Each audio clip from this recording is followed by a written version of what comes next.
Bueno, hola a todos. Hoy vamos a hablar del tromboembolismo venoso. Esta será una charla medio corta, básicamente dirigida hacia hablar de tres o cuatro cosas. La primera de ellas es pues es la fisiopatología del tromboembolismo venoso, qué es, qué genera más o menos, por qué se da y qué es importante saber de eso. Después vamos a hablar de la profilaxis intrahospitalaria, probablemente eso lo vamos a ver en este video. En el siguiente vamos a hablar de trombosis venosa profunda. Después vamos a tocar un poco de los anticoagulantes, que va a ser el manejo principal para estos pacientes. Y vamos a terminar con el tromboembolismo pulmonar. Bien, uno puede leer esto de muchas partes. Ahí voy a dejar alguna bibliografía como recomendada, si la quieren revisar. Pero pues vamos a seguir. Entonces, ¿qué es lo primero que uno tiene que entender del tromboembolismo venoso? Es que es un espectro de enfermedad.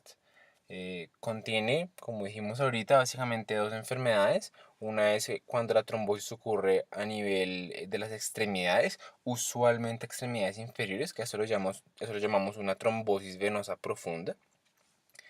Y por el otro lado contiene una enfermedad que es cuando este trombo se desprende y llega al pulmón, que es el tromboembolismo pulmonar. Ojo, ambos se llaman trombosis, ambos se encuentran dentro de la enfermedad que es el tromboembolismo venoso, debido a que el trombo inicia en las venas. Bien, una cosa con la que la gente se confunda es que cuando este trombo se desprende y llega al pulmón, llega a las arterias pulmonares, pero eso no lo vuelve un tromboembolismo arterial, porque el origen es venoso y eso tiene implicaciones terapéuticas, como vamos a ver más adelante. Entonces, ¿cuál es la gran diferencia entre una trombosis venosa, que es lo que vamos a hablar, y una trombosis arterial? Que la trombosis arterial tiene predominantemente plaquetas. Cuando ustedes observan, esto por ejemplo es la fisiopatología de un infarto de miocardio. Hay una placa ateromatosa usualmente ahí de por medio. Esa placa está cubierta como por endotelio y debajo de eso tiene un tejido entre fibroso y adiposo, con un importante subendotelio, que cuando se expone ese subendotelio, las plaquetas se pegan ahí y generan rápidamente un trombo, pero es un trombo predominantemente plaquetario. Esa es como la gran importancia de este trombo. Es por eso que a los infartos les damos aspirina. En cambio, en el tromboembolismo venoso, la trombosis no se da tanto por la exposición del subendotelio, no se da tanto por la presencia de una placa ateromatosa, sino se da por la presencia de ciertos factores que llevan principalmente a estasis e hipercoagulabilidad. Cuando yo tengo eso, se va a formar un trombo que sí va a tener una que otra plaqueta, pero lo más importante del trombo va a ser factores de coagulación, va a ser una malla de fibrina. Mm, Entonces, a estos trombos, ya dado su bajo contenido plaquetario, nosotros no les vamos a dar aspirina, no les vamos a dar aspirina. Entonces, ¿por qué? Porque pues no les va a servir. Bien, eso es como una gran importancia, es un detalle, pero es importante tenerlo en cuenta. Ahora, para recordar, nosotros clásicamente cuando hablábamos de la coagulación hace varios años, decíamos que había una vía intrínseca y una vía extrínseca, y ambas convergían en una vía común. Vamos a repasar esto porque, bueno, uno determina la fisiopatología y dos determina partes del manejo. Entonces, eh, esto de la vía extrínseca, intrínseca y común se ha debatido un montón. Actualmente se cree que la cosa no es tanto así. Se cree que la coagulación funciona más en términos de una vía que inicia todo, o sea, como lo que se llama la iniciación de la coagulación. Y después buscamos la ampliación de la coagulación. O sea, inicialmente se producen unos factores de coagulación que inician la vaina y después ellos mismos amplían la vía, pero no está como tan segmentado de intrínseca, extrínseca y común. Pero por términos de simplicidad vamos a hablar de este esquema. Entonces, en este esquema, ¿qué es lo que sucede? Yo tengo dos maneras de iniciar la coagulación. Una es básicamente inicia con el daño tisular y la otra inicia con el contacto con una superficie. El daño tisular libera el factor tisular, el que dice aquí TF, y ese factor tisular va a activar al factor 7. Bien, ustedes, la nomenclatura de los factores de coagulación es que siempre está un número y cuando ese factor se activa es el mismo número pero con una A, o sea, no sé, por ejemplo aquí 7 activada. Bien, pero no, sépanse, daño tisular, factor tisular y factor 7. Y el factor 7 lo que se va a encargar es de activar el factor 10. Bien. Entonces eso es básicamente la vía extrínseca. Factor tisular y el factor 7. Ahora, la vía intrínseca va de 12 hacia abajo, pero no tiene el 10. Entonces ellos comienzan 12, 11, aquí como no está el 10, pues pasa directamente al 9 y termina en el 8. Es la vía intrínseca. Inicia con el contacto en la superficie usualmente cargada negativamente. Y ya, el 8 termina activando junto con el 9 al factor 10. Y terminan en exactamente la misma vía, en la vía común. Ahora, el 10 lo que se va a encargar es de convertir la protrombina en trombina. A la protrombina y la trombina también se le llama el factor 2. Y vamos a poner aquí para recordar, también se les dice el factor 2. O bueno, 2 activado, la trombina como tal. Y la trombina lo que se va a encargar es, va a coger el fibrinógeno, que es el mismo factor 1, en pasarlo a fibrina, que es 1 activada. ¿Listo? Una vez yo tengo la fibrina me va a servir como una red, como una malla, que va a atrapar eritrocitos. Entonces yo tengo aquí unos eritrocitos y ella los va a atrapar, generando una malla y generando el trombo. Bien. Este trombo se estabiliza bajo un factor que se llama el factor 13. Este factor 13 tiene una vida, o sea, él entra un poquito más tarde. Usualmente se creía que las recomendaciones que dábamos en cuanto a tiempo máximo para fibrinolizar a alguien dependían de cuánto tiempo se demoraba este factor en surgir efecto. En infarto se decían que eso eran 12 horas, en ACV se decían que era 3, luego 12, luego 48. Eso ha cambiado y se ha visto que en realidad no depende tanto de esto, pero esa era como la teoría. Bien. Ahora, cosas importantes de recordar. Bueno, primero que todo, así no funciona la coagulación, como lo hablamos. En segundo lugar, de manera concomitante a esto, hay una serie de factores que están inhibiendo esta vía de manera concomitante. Entonces, así como tenemos todo esto que promueve la coagulación, tenemos ocurriendo de la misma manera y al mismo tiempo ciertos factores que intentan controlar todo esto. Entonces, por ejemplo, existen unos factores que se llaman la proteína C y la proteína S. Bien, la proteína C y la proteína S van a ser proteínas encargadas de inhibir principalmente a los factores 5 y a los factores 8, que son como unos cofactores que están metidos ahí. Entonces esas proteínas los van a inhibir. Y hay otras proteínas que los inhiben. Hay una proteína que vamos a hablar importante que se llama el plasminógeno. El plasminógeno es el enemigo de la fibrina. El plasminógeno cuando se activa se convierte en plasmina y la plasmina lo que va a hacer es literalmente romper este coágulo. Bien, al romperlo va a liberar unas cosas que se llaman factores o productos de degradación de fibrina. Ella lo que hace es coger esta red y la va cortando. Y al cortarla va a soltar algunos solitos. ¿Sí? Imagínense que ella va cortando así. Entonces va a soltar algunos solitos que se llaman los productos de degradación de fibrina y va a soltar algunos que van de a pares, como moléculas de fibrina solitas, pero de a pares, que están juntas. A estas moléculas de fibrina que se sueltan, sueltan juntas se les dice el dímero D. Bien, todo lo que les estoy diciendo va a tener cierta repercusión en el diagnóstico terapéutico. Entonces ahorita más adelante vamos a hablar, por ejemplo, del dímero D en cuanto al diagnóstico. Bien, dímero D. Entonces, como para tenerlo en cuenta, proteínas C y S son anticoagulantes, inhiben los cofactores 5 y 8. El plasminógeno tisular se convierte en plasmina, corta la fibrina y dependiendo de cómo la corta, se sueltan unos productos de degradación de fibrina únicos y unos dímeros D. Entonces, ¿cuándo esto se activa? Cuando hablamos de una hemostasia hiperactivada que lleva a trombosis, cuando están esas tres cosas presentes en cierta medida. Entonces, esto se llama la triada de Virchow. Bien, voy a escribirla así. Se llama la triada de Virchow. Esta triada describe qué cosas tienen que estar presentes para haber trombosis venosa. Ojo, no es trombosis arterial. Cuando ustedes leen infarto, uno no lee la triada de Virchow, es porque eso se escribió para trombosis venosa. ¿Bien? Entonces, ¿cuáles son los tres factores? El primero es lesión endotelial, el segundo es estasis, aquí dice flujo anormal, pero en realidad es estasis.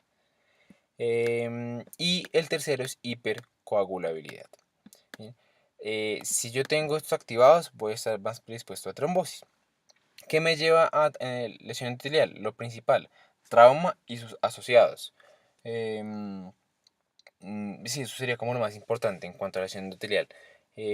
Ojo, la hipertensión arterial, que es algo que la gente usualmente achaca ahí, no es un factor de riesgo para trombosis venosa. No se enlista en los factores de riesgo para trombosis venosa. ¿Por qué? Porque el daño de los vasos que se da, es a nivel arterial. Bien. Mm, bueno, ahora, en cuanto al flujo normal, la estasis, tenemos uno muy importante que es el paciente hospitalizado, el paciente que se queda en la cama por alguna razón, porque está en postoperatorio, porque está hospitalizado, porque no se puede mover, porque lo amputaron por X, Y o Z. Ese paciente también tiene riesgo de trombosis. Y los pacientes con hipercoagulabilidad de igual manera. La hipercoagulabilidad, recordemos que puede ser congénita, o sea, hereditaria o adquirida. Dentro de la congénita, la más frecuente, la más importante en el mundo, se llama el factor 5 de Leiden. El factor 5 de Leiden. El factor 5 de Leiden, como dijimos, es la coagulopatía congénita más frecuente en el mundo. Y lo que sucede es que, si ustedes recuerdan, aquí yo les hablé de que el factor 5 era degradado, era inhibido por la proteína C y la proteína S. El factor 5 de Leiden es un factor 5 aberrante, es un factor 5 mutado que resiste la inhibición por la proteína C y S, promoviendo más la coagulación. Hay otros trastornos hereditarios que generan hipercoagulabilidad, pero ese es el más frecuente de todos. ¿Listo?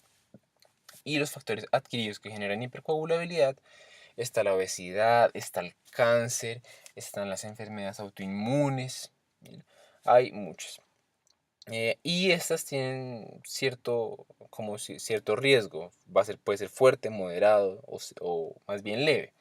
Y aquí están básicamente expuestos esos. Fíjense que los factores de riesgo más fuerte con los índices más altos en generar trombosis es tener una fractura extremidad inferior. Esto es generado, una fractura es una enfermedad inflamatoria, aunque no le ponemos mucha atención a esa parte. Y dos, porque hace que la gente se quede en la cama por un tiempo. Hospitalizarse por insuficiencia cardíaca o fibrilación auricular. Tener reemplazo de cadera, un trauma importante, lo mismo. O sea, pues, si se fijan, todo lo que estamos hablando está relacionado a esos tres factores. El infarto de miocardio, básicamente un TEPO, una TBP previa, y una lesión de médula espinal. Todos estos van a condicionar alteración de la triada de Virchow. Y bueno, ahí están el resto de factores. Fíjense que por aquí aparece el cáncer, por aquí aparece la obesidad, el embarazo, las venas varicosas, la diabetes. Bien, bueno. em, Ahora entonces vamos a enfocarnos en un tema que es la profilaxis intrahospitalaria.